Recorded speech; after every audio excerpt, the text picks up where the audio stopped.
It's my pleasure to introduce Fred Stanford, who I understand has been connected with various versions of work levels in several incarnations.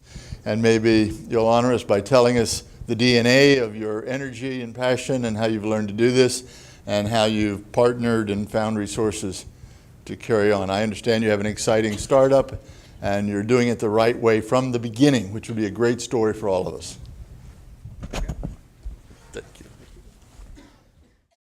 So after 28 years, I worked my way up from the bottom of the organization to the president of the operations up in Sudbury, and was introduced to Requisite in about 1997 by, where's Paul's here somewhere, and Michel Desjardins. And then later on in the years went on to work with Ian MacDonald out of England quite extensively. So after leaving the large company, wasn't sure what I wanted to do. So I'd heard of shareholders, but I'd never ever seen one. And so thought I would try and take a little mining property and try and make it big, because I'd already run a big one, so let's do something different. And this is a little bit of the story of what we've been doing over the last 4.5 years. So the context about Torex, I was employee number one. We raised $300 million on the stock market, and we bought an asset right after the financial crisis when everybody was selling assets to raise cash. Ann Stevens is with me here, and many of you will know Ann. I think if I was employee number one, she was probably number 4 or 5. Okay, and we started on that stuff right at the very beginning. Our strategy was, we bought an asset, 3.9 million ounces. Our goal was to get it up to 5, build that, and then rock and roll. So we've, in 4.5 years, we're now up to 11.2 million. We're building our first mine, and we're about 9 months into a 21-month build on that, on budget and on schedule, and it goes relatively smoothly. And second half of our strategy was to find another mine on the same property and build that. And I believe we've found that, and we're now rapidly advancing engineering, and we've had to add another line to our strategy, which is basically repeat line number 2. So we're now looking for the third mine, and it goes smoothly, it goes well. So we've gone from, I was employee number one, like I say, there was nothing. There was no assets, there was nothing. And we built the team, and we've had an opportunity to start with a clean sheet of paper, which so few of us ever do. So as a little startup, we like to look at a business from the perspective of, you've got commercial aspects to the business, you've got technical aspects to the business, and you've got social aspects of the business. And what were we going to make as our competitive advantage? We didn't have any commercial advantages. We had good grade, okay, which is a help, but we had no economies of scale, we had no logistics systems, we had no relationships with suppliers that were going to help us. We didn't have commercial advantages. And we didn't have any technical advantages either. Okay, we buy our fleet of trucks off the shelf just like everybody else. Our metallurgical processes are the same as everybody else's. So if we were to distinguish ourselves and create value and competitive advantage, it was going to have to be on the social side.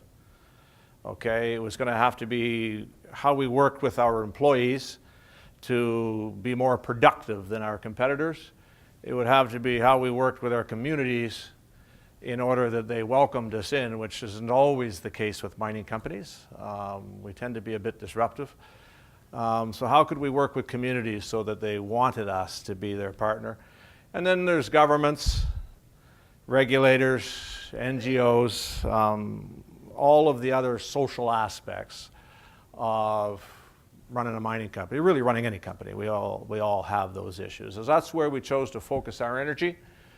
So this is a tool that from systems leadership that I'm particularly fond of. I think it's an absolutely exquisite tool called a values continua.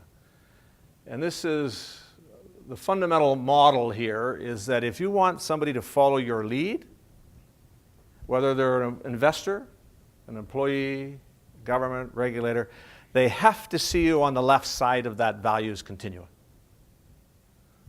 Okay? People don't tend to follow your lead if they see you as untrustworthy or unloving or lacking in courage.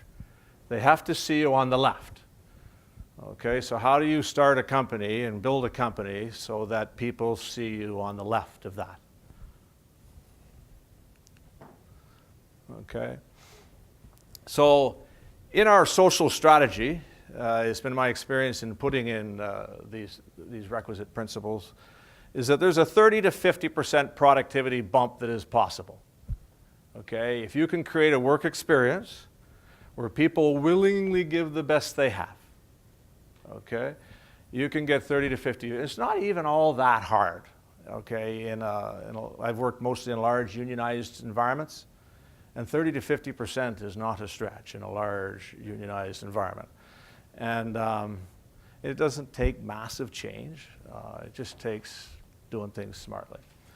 So, but one of the things that we learned over the years is that if you want a team member to willingly give the best they have, and which fundamentally means to truly engage, though I hate to use the word engage, they have to be able to answer those 3 questions in the affirmative with confidence.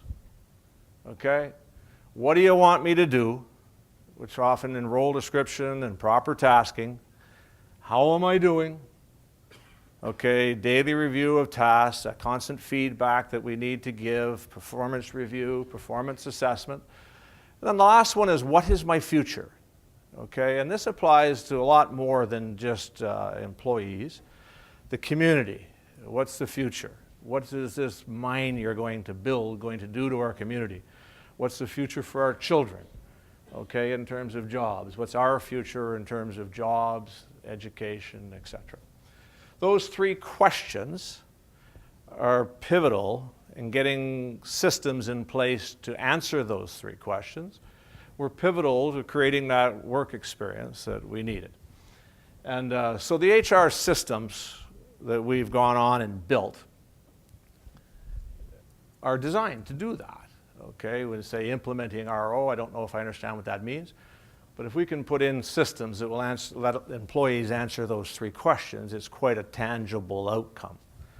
Okay, I had an interesting example with what's my future, and before many years back within Vale or Inco, I had come back from another operation and I inherited a bunch of different operations. One of them was about a 100-person machine shop. And when I had worked in that operation previously running mines, I hated that shop. Okay, if I sent equipment there, I never knew if it was going to get fixed. I never knew it was coming back. I never knew what it was going to cost. And now I own the thing. Okay, so I went up there and I'm trying to wander around and trying to do a safety audit, and I couldn't catch anybody working. Okay, milling around in knots, and I was trying to talk to them about safety. They didn't want to talk about safety. You know, so you listen carefully. Well, if you don't want to talk about safety, what do you want to talk about? And they were frustrated. They thought management was trying to kill this thing through apathy, you know, and just give it over to contractors. And so they wanted to show me what they could do, what they could actually perform if management would set up the place to work. And so I'm wandering around and you're asking little questions. And I asked the guy fixing pumps, he worked with Joe. And I said, if we could put all the parts of pumps in front of you and all of the spare, you know, the carcasses that need fixing, how many pumps could you fix compared to what you're fixing now? And he said, well, I couldn't do 2 for every one, but I could easily do 3 for every 2. Okay, so now the management was tough. Nobody spent more than half an hour in the lunchroom. Okay, boom, boom, boom, out there, get out on your machine. Okay, so you twiddle your thumbs in your lunchroom, you twiddle your thumbs at your machine. I'm not sure what difference it makes. Okay, you're still twiddling your thumbs. And so we went about the work of getting the work organized so that we could actually put the machines and the parts in front of them at the same time. And you used to have to line up for hours in front of the warehouse to get spare parts. I don't know, the accountant said you had to do that. So that's what was done. We changed all that, and we actually made it to the point that it worked. Okay, the parts were there, pumps were, but it wasn't going to deliver the productivity because of that last question. Okay, what is my future? So that those 2 individuals could deliver it, but they didn't know what we were going to do to them if they did deliver it. And when you listen carefully, they didn't understand if there was enough pumps for them to be fully occupied if they increase their productivity by 50%. So if there's not enough pumps, then what's my future? Are you going to take Joe away? I like working with Joe. I've worked with Joe for 20 years. Are you going to give me on something else to do that I don't like doing? What's my future? Couldn't answer the question. So they won't engage. Okay, there'll be 100 reasons why they won't, but they'll never tell you why they don't, but they don't. So what we did, we set up a little contracting business. Okay, and we took in pumps from outside. Then they could compete against contractors. So how am I doing? Okay, what's my future? What do you want me to do? Well, I want you to smoke these contractors. Now, the other managers within Inco, they climbed all over me for how you're not going to make any money doing that. You're going to get 3 pumps a year. Yeah, maybe I won't make any money on the 3 pumps I bring in, but I'm going to make a lot on the 50% improvement I get inside. Okay, and they delivered the 50% with relative ease. So those 3 questions are more complex than they look. So getting on the left side of that values continue is not easy. But systems leadership does provide a model. And it says we have 3 tools to work with fundamentally. You've got management systems, you've got management behavior, and you've got symbols. Okay? You can work with those 3 levels and how you're. So symbols are, well, let's start with further point is stakeholders inside and outside the company interact with all 3 of those. Okay?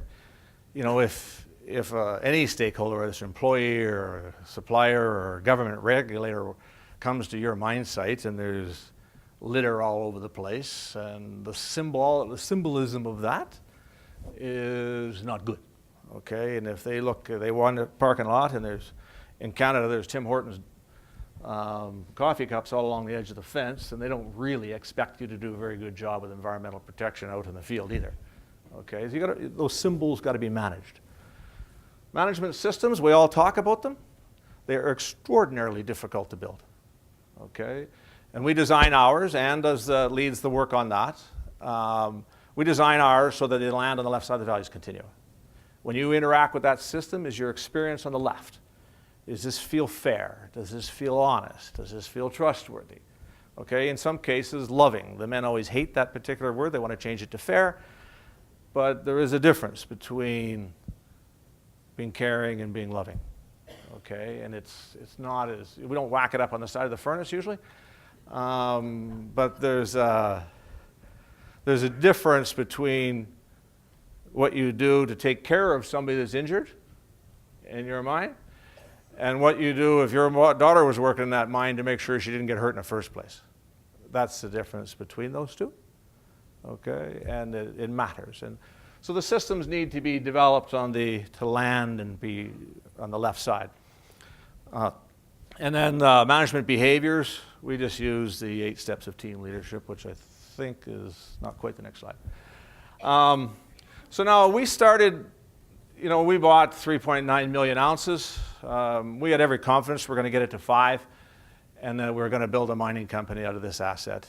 And then so almost the same time we started drilling, we started building those HR systems on how we were going to run this company in the future. Because it's hard, okay? And this is what we've got in our systems. There are 11 of them.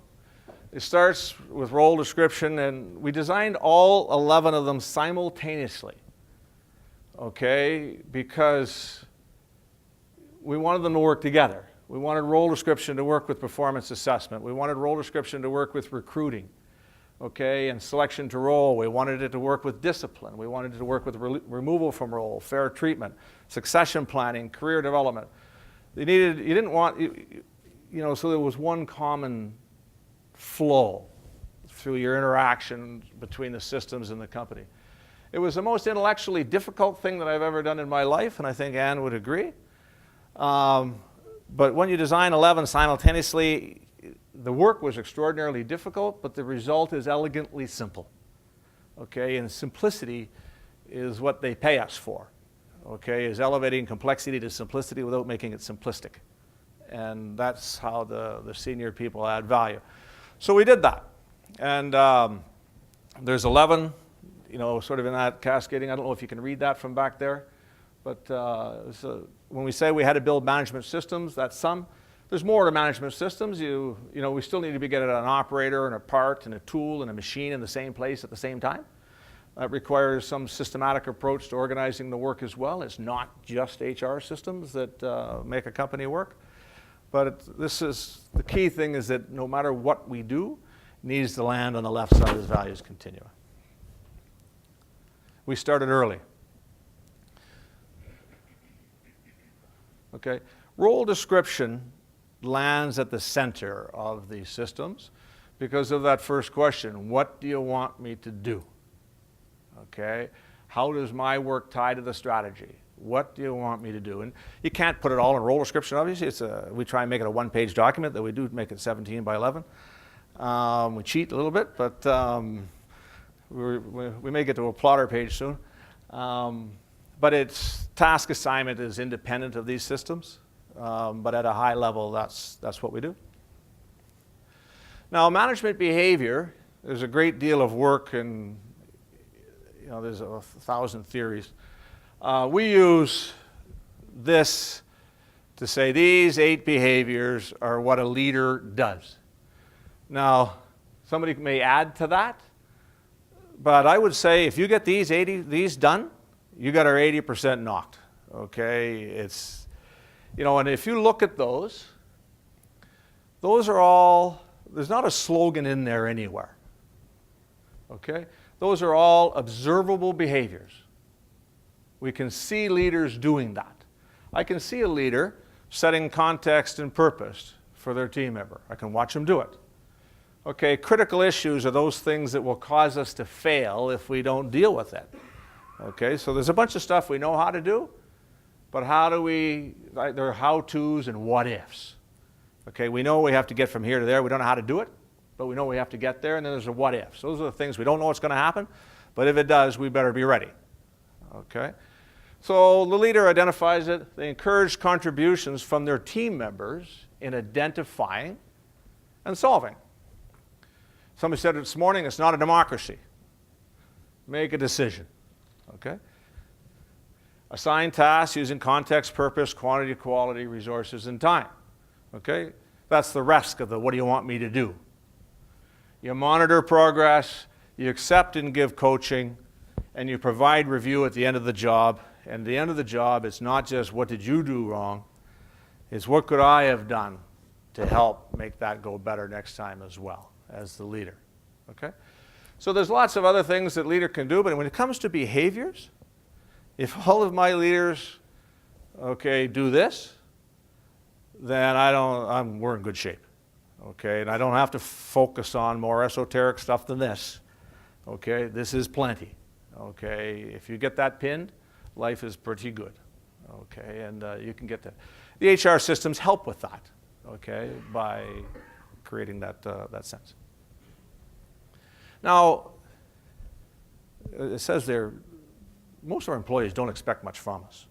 Okay, they're used to such poor management that you can. When you start making little changes, they really notice, okay?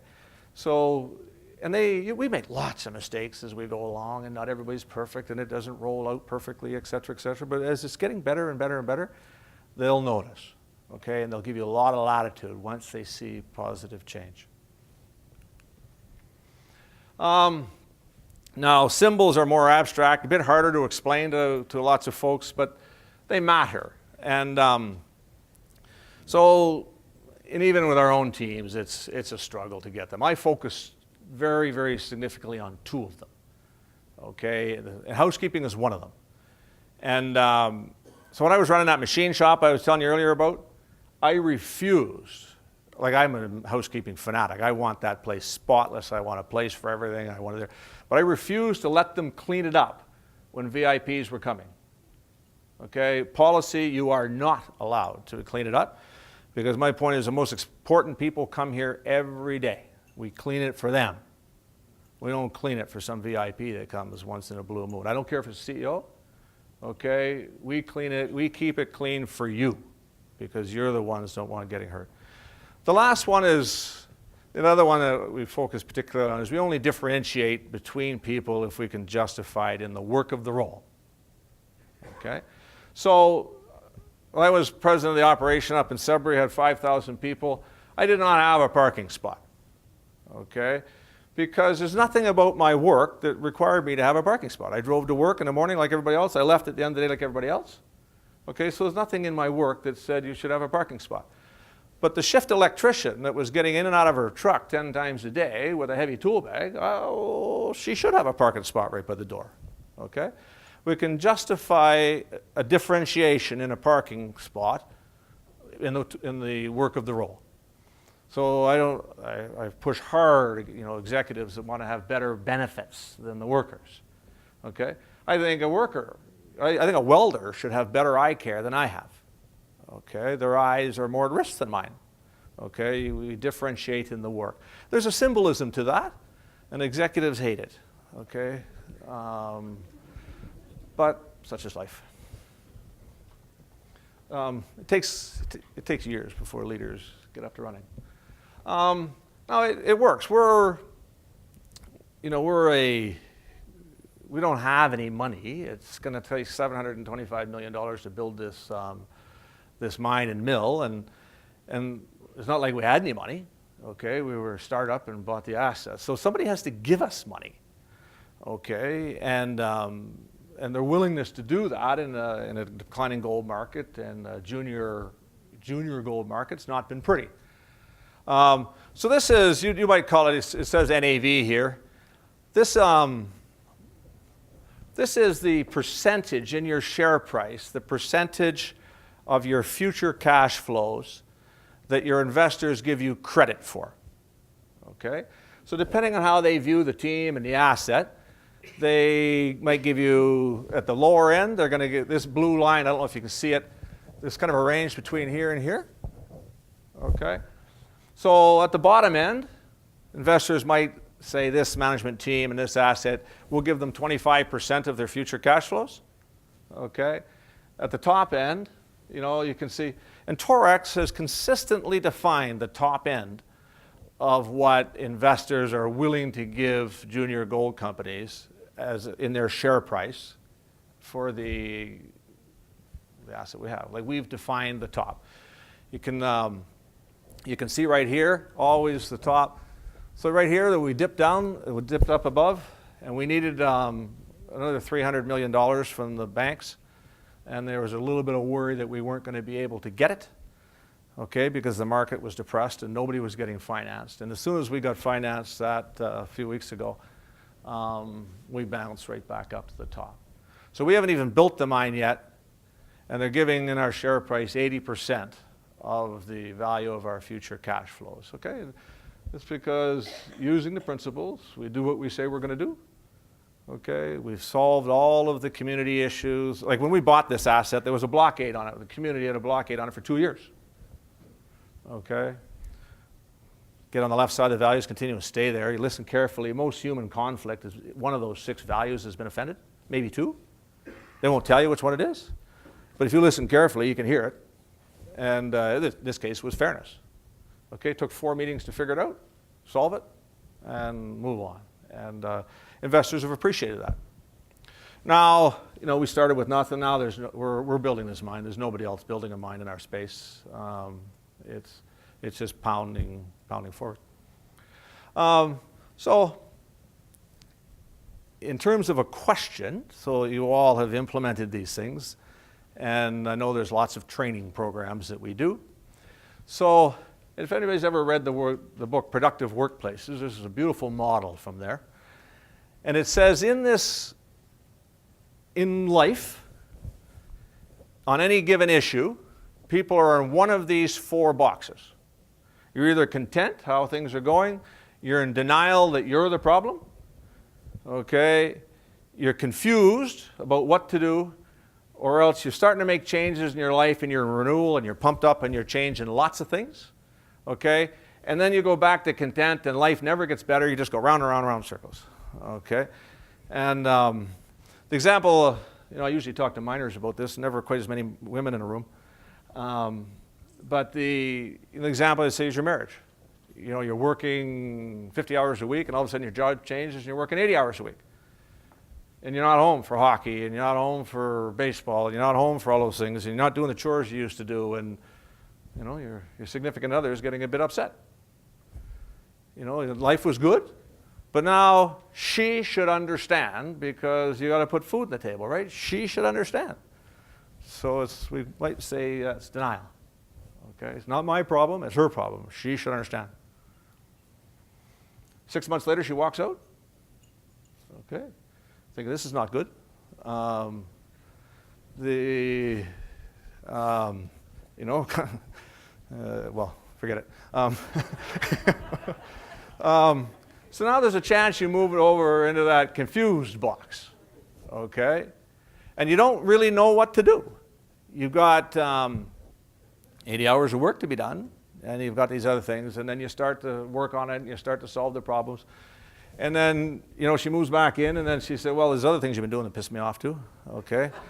And you start to solve those, okay, and then everything is good, you're back to content, and then 6 months later you start squeezing the toothpaste in the middle, and it's the same stuff all over again, right? So the beauty of that model is, it's a powerful model as you do your training, and it doesn't work, right? Because it usually doesn't work. And the beauty of that model is that people only ever change their behavior when they're on the right side. People that are content or denial, they don't change anything, okay? They think you should change, okay? So when you're trying to implement requisite principles, get people to change their behaviors, and they're perfectly content about how it's going. They like it. They're in denial or they're content. You can train them till the cows come home. Nothing's going to change. Okay? And so therein lies the problem. Okay? You know, it's really easy to move people from content to denial. Okay? I've got a 5-year engineering degree. I know with enough force you can move almost anything. Okay? So you can move them into denial. You can drive them so deep in denial they got a shovel. Okay? But it turns out it's way harder to drive with force to drive them from denial to confused. You just drive them deeper and deeper and deeper in denial.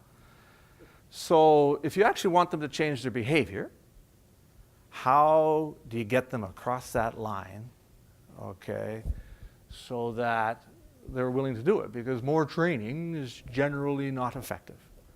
Okay, so there has to be a come to Jesus moment. Okay, and how do you make that happen? Because we can't move out on lots of them. So willingness to consider personal change only starts when you're here. You know, and over the years, I actually only ever coach people that are there. If they're over here, I don't even try. Okay, I got better things to do than waste my energy on somebody that's sitting over there. Okay, when they're over here, boom, just you can pound them full. But over here is the question.